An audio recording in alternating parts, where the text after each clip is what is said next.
മകളെ, ജെറൂസലേം വചനകൂടാരത്തിൽ നിന്നും 3 മിനിറ്റ് പ്രാർത്ഥനയ്ക്കായി നിങ്ങൾ കാണിക്കുന്ന തീഷ്ണതയ്ക്ക് ഞാൻ ദൈവത്തോട് നന്ദി പറയുന്നു.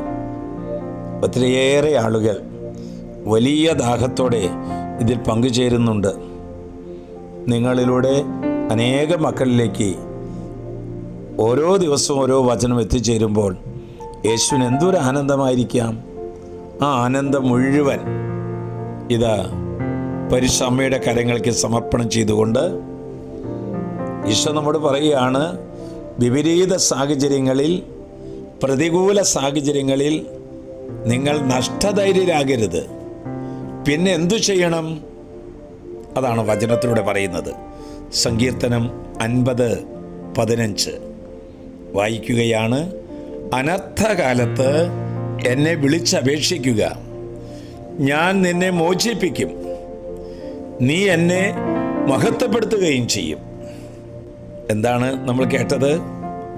പരാജയത്തിൻ്റെയും അപമാനത്തിൻ്റെയും അനർത്ഥകാലത്ത്, അവഗണനയുടെയും ദാരിദ്ര്യത്തിൻ്റെയും അനർത്ഥകാലത്ത്, കണ്ണുനീരിൻ്റെയും അലച്ചിലുകളുടെയും അനർത്ഥകാലത്ത് എന്തു ചെയ്യണം?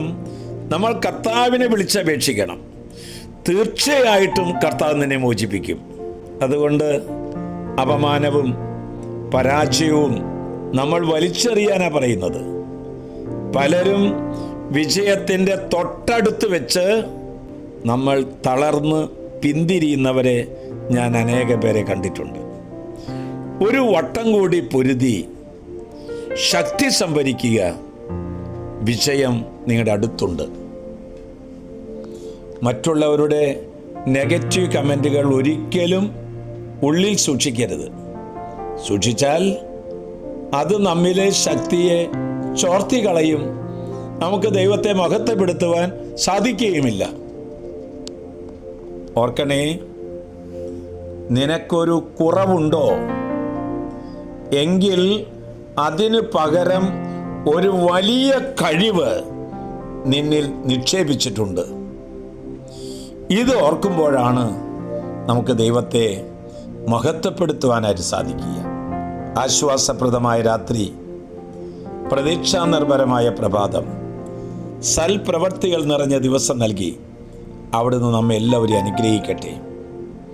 ഇന്ന് കേട്ട തിരുവചനം ഒരു 10 പേർക്ക് നിനക്ക് ഷെയർ ചെയ്യാൻ സാധിക്കുമെങ്കിൽ ഇന്ന് അപ്രകാരം ചെയ്യുന്ന 3 കുടുംബങ്ങളിൽ ഒരത്ഭുതം നടക്കും.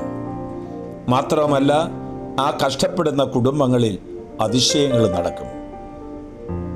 ഇതാ ഈശോ നമ്മുടെ മുമ്പിൽ വന്ന് നിൽക്കുകയാണ്. കരമുയർത്തി നിന്നെ, നിന്റെ മക്കളെ, നിന്റെ കുടുംബത്തെ, രോഗത്തെ അതിൽ നിന്ന് രക്ഷിക്കാൻ കർത്താവ് കാത്തു നിൽക്കുകയാണ്. നമ്മുടെ കർത്താവ് ഈശോ മിശിഹായുടെ കൃപയും പിതാവായ ദൈവത്തിൻ്റെ സ്നേഹവും പരിശുദ്ധാത്മൻ്റെ സഹവാസവും പരിമളവും നാം എല്ലാവരോടും ഈ കൂട്ടായ്മയോടും കൂടി ഉണ്ടായിരിക്കട്ടെ, ഇപ്പോഴും എപ്പോഴും എന്നേക്കും.